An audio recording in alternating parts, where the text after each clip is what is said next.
Sweep the land.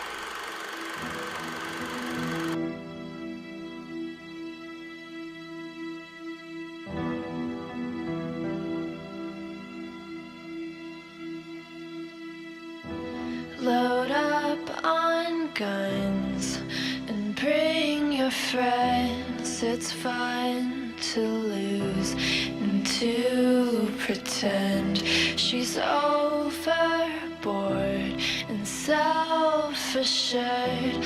Oh no, I know a dirty word. Hello, hello, hello, hello, hello, hello, hello. With the lights out, it's less dangerous.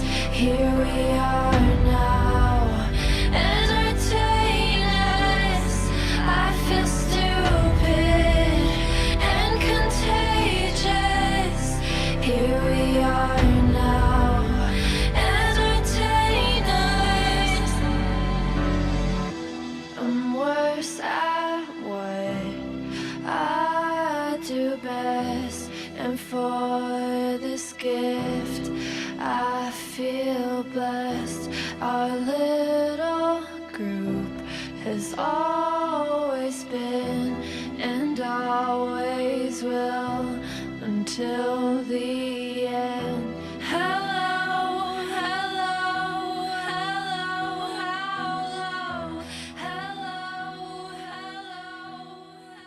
Hey everyone, Joe here. We are back on the Mig series and we are doing the Mig-17. So we completed the Mig-3, completed the Mig-15, kind of skipped over the Mig-9, left that out as I discussed in the Mig-15 video. And moving on to the Mig-17, I have a few different Mig-17 kits here. So I do like the Mig-17, I like all the MiGs, but I have this Mig-17F from Hobby Boss. We have the Mig-17 PFU Fresco E from Hobby Boss as well. And we have the ammo by Mig. The tooling from this is from Kinetic, and this is the Mig-17F Fresco C. This is the limited edition. It's the advanced kit, so it's going to have PE. It's going to have, you'll see here in a minute, resin parts as well, 3D printed resin parts, etc. So I think this is the kit I'm going to go with. I'm really excited to kind of check this one out, and we'll be doing it in the USSR Air Force, not the Lim 5, although that is pretty cool. But we're going to do it up as the Russian one. And, you know, seen a few videos on it. Seems like it should be a pretty good kit. And like I said, right away, you can see we have 3D printed parts. I also have the Quinta Studio set that I like to use. We'll be using that. All right, everyone. So I took the plastic bags off so we could have a look. I also changed up the camera because the battery died in the other one. So we'll make do with what we got. But you can see here, this is some of the plastic, super nice plastic, and only 2 sprues, so not terribly crazy. We can see it comes with a mask, which is awesome. I didn't have to purchase a mask. And comes with a, oh, you know what? It looks like this might actually come with acrylic.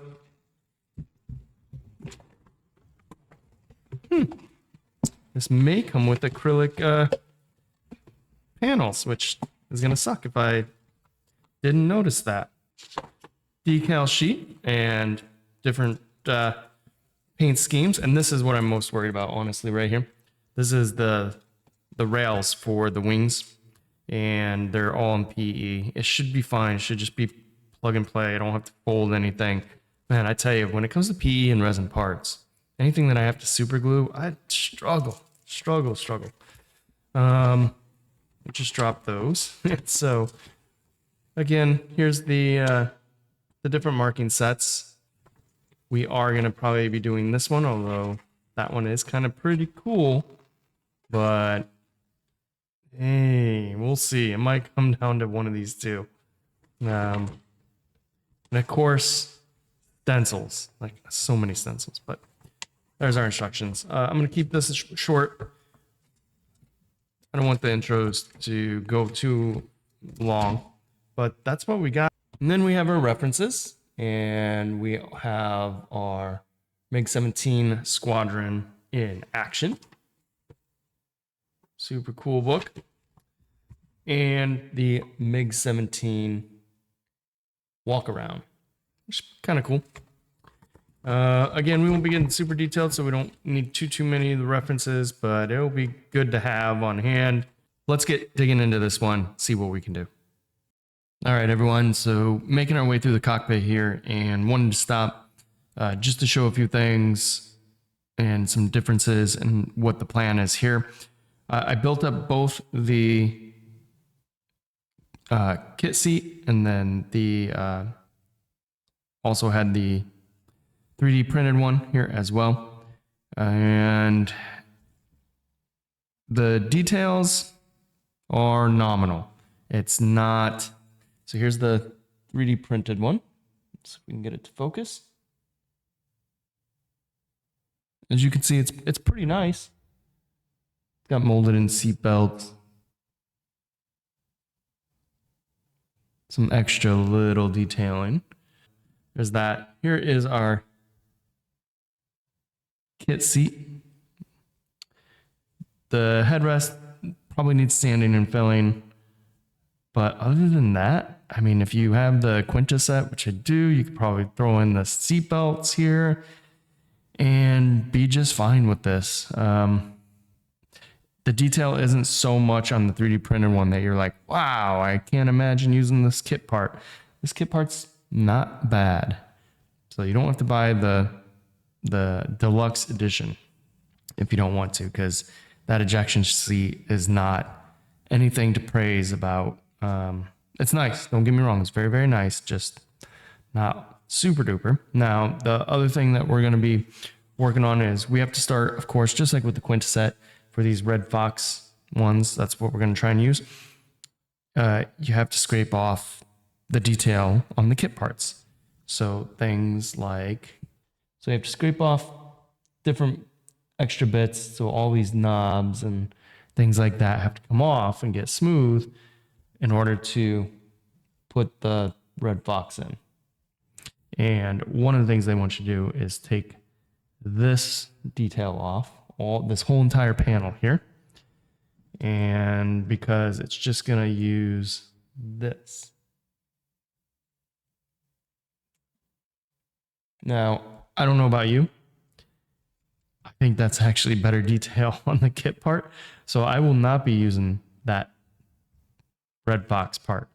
I would have had to sand this completely flat in order to put that on, and the detail on this is just way better. I just like it. It's way more prominent.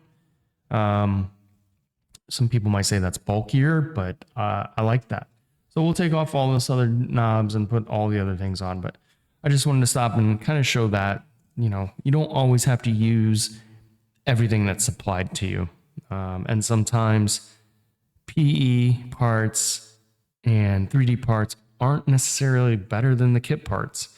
So that's what I wanted to stop and say. I'm going to keep going at it here. I'll come back once the cockpit is all assembled before I prime it and paint it. Fingers crossed.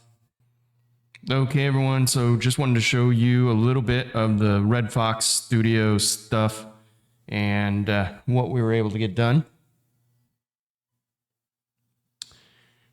You can see it on here, looking pretty good. Matches the AK acrylic color pretty well, which is really cool. There's the instrument panel, looking pretty nice. And these were kind of really awesome. Pros and cons with Quinta and this, right? The pros of this was no water needed. It just pops off the backing paper. In fact, they all kind of popped off when I took them out of the bag, which is kind of a con, but it wasn't very difficult to figure out what goes where, etc. And then just put down a little bit of the gel super glue. For the Quintaset, I use a PVA glue because you do dip them in water a little bit and it just kind of mixes with that PVA glue and does a pretty good job. Now the Quintaset is also soft, so you can get away with not sanding completely on a lot of your details. It'll go over top of it and kind of mold in like a decal. But these are not decals. These are resin plates. All right, so we have the cockpit 99% finished here. Just give you a quick show. Everything turned out pretty nice. I did some dry brushing, which you're not going to see because I did it in aluminum. But what I like to do, especially for like the floor, is a kind of a dry brush where it makes it look worn thin. The paint's worn down instead of chipped, I guess, is a good way of describing it. So, right there's a good angle. You can see the floor is kind of worn down to the aluminum through the paint. It's not chipped per se, just worn.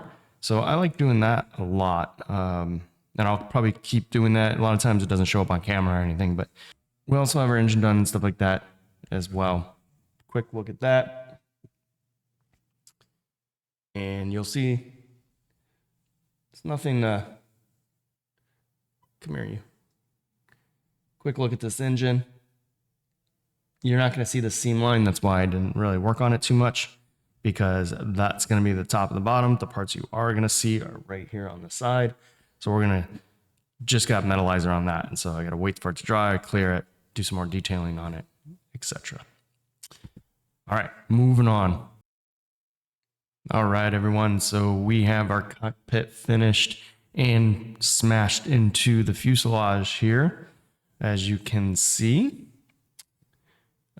It's everything fit really, really well. Had to be make sure to get the cockpit in even once you close it all up. And I remember to put nose weight in this time. And what we did was we used like I think it's called tungsten. It's like a putty. It's almost like poster putty or an epoxy, but it's really heavy. I think it is called tungsten metal or something like that. But we got that in there. And in fact, you can even see it popping out right down in there. You see that little putty? So it feels pretty heavy. It feels like it should be enough to keep it weighted down. We have our engine in there, as you can see. And this went together brilliantly. I've noticed like each side has a little bit of a gap. It's not too bad, but it does just fit right in here. So nice. The nose ring here fit beautifully. And on the inside of our intake, we painted some true metal, which is that waxy paste. So just along the insides so that it had a bit of a sheen to it and it looked like, oh, okay, that's metal in there. That's what we got so far. So far it's going along together. We got our wings together. I drilled out the holes to put the rocket pods on. We are going to use those because they look super cool in the 3D printed. And our wings are going to pop in like so. And you can see they go together really nice. It's going to be a little, nope, I just fixed that little gap that's up there. These are going to fit really, really nice. So, all right, everyone. So we've got the cockpit together. I think I just showed that off last time, but you can see where we had to do some work on this front windscreen. It looks kind of ugly now, but we'll put the polishing touches on it. But one, this included mask is not great.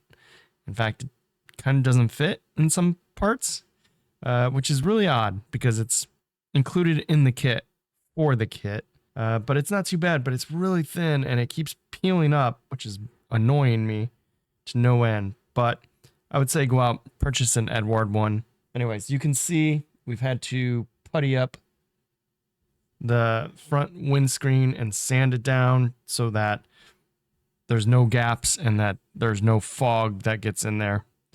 And what I used for that, one, I used the green putty from Green Stuff World. It's kind of nice. It's an acrylic putty and you can wash away with water and it's green.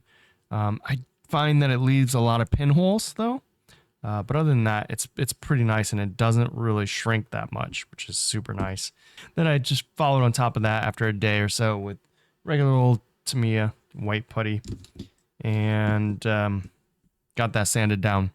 So now what we're gonna do is wash this all off using some model degreaser from Modeler's World. Great products, great stuff. Unfortunately, the company is across seas and it takes forever to get here. But the shipping's not too bad. It just takes a long time. And then we're going to prime it, see if we have any flaws. And then we're going to come back and put a gloss black base on it, the L-clad gloss black.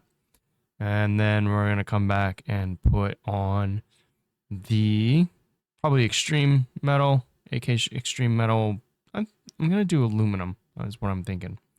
The wheelbase will be dark aluminum, and we'll make some other bits and bobs, different colors as well. So hold on for that. Well, everyone, as you can see, we have finished the Mig-17.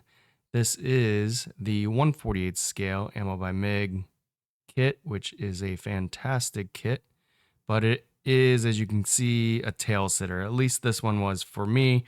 I put in a ton of weight in the front with the tungsten putty stuff, and then even when I realized, oh, this is still going to be a tail sitter after getting the landing gear on the sides of the fuselage intake there, I smothered in some ushi powder. They have like a weighted putty almost. It's really kind of a weird stuff. It's not quite a putty. It's very grainy, but it's heavy and it's a weight, and then it dries and self-adhesion and stuff like that. But even that wasn't enough. It's still a tail sitter. So that's probably the biggest downside of the kit. I could have sworn I put more than I for sure I measured it correctly. Maybe not. Who knows? Doesn't matter. It's on the shelf and it's fine. The only other thing was I learned using the AKA extreme metal, which I love and use. And sometimes what it can do is when you put a gloss on, even with the aqua gloss, is what I used on this one, it almost leaves black spots, like it doesn't coverage enough, or it doesn't covers enough, even though I put on full coverage with the base coat and all of that. But I just noticed it's one thing that with those AK colors happens, and it happens with L-clad as well sometimes for me. I might need to put on multiple layers next time of the metallizers just to see where we get. The panel lines on this are very, very finely recessed. So after the aqua gloss clear, I tried to put in a panel wash, and just even letting it dry and coming back hours later, it wouldn't stick in the panel lines whatsoever. It just kind of wiped that right out because they're so shallow. So what I did was come back around and mixed the AK 3rd Gen gloss with the AK 3rd Gen matte to try and get like a semi-gloss, and that way hopefully the panel liner would stick. In doing so, it did take the sheen of the aluminum metal, turned it into a silver. That's fine. The Mig-17s were kind of like that as well. I was just looking to do something a little brighter than a silver, but I didn't want like the super gloss shiny metal either, because that's just not the way they were. So that didn't work out so well, and then the panel liner still didn't stick very well at all. And so we did what we could to weather it up a little bit, but after about that, I just kind of gave up on weathering. Like, okay, this is kind of a nightmare. Now I could put a flat on there, I guess, and do it that way. But at that point, I was like, we've spent over a month on this, and the Mig series was intended to be kind of out of the box, having fun with it, because there are so many of them. But all in all, like I said, a great kit. Get one if you can. They have an advanced and a non-advanced. I'd say pick up the advanced. I didn't get to use the rocket pods on this as I wanted to, because in doing some research, I found out those were mainly only on the Polish and German versions. So that kind of sucked, because I was really excited to use those. So, but I left them off this Soviet version, and I didn't put the ladder on. I just decided to save that at this point. So I wasn't real impressed with the 3D printed parts that came in the kit. That's just me. I have a difficult time with 3D printed parts and resin in general. Just not highly skilled in that yet. But again, overall, fun little kit. We're moving on with the Mig series. We got the Mig-3, the Mig-15, and now the Mig-17 done. Up next will be the Mig-19, but I am going to take a little bit of a break. I don't want to do another natural metal finish right now. So I'm going to take a break, do a different project, probably a different aircraft as well, and come back and do the Mig-19. And I am doing it in Soviet markings. That's why it is going to be a natural metal. But other than that, I really appreciate everyone's great comments on the Mig-15 and the whole series in general. So I really appreciate all the subscribers that I've recently picked up. That's pretty awesome, and I thank you for that. I know I don't ask for subscribers and thumbs up or things like that, but I appreciate it when you all do subscribe and hit the thumbs up and comment. That's always really nice. So without me blathering on any longer, I hope you all are doing well. I hope you're staying safe. Take care. And I forget just why I taste. Oh yeah, I guess it makes me smile.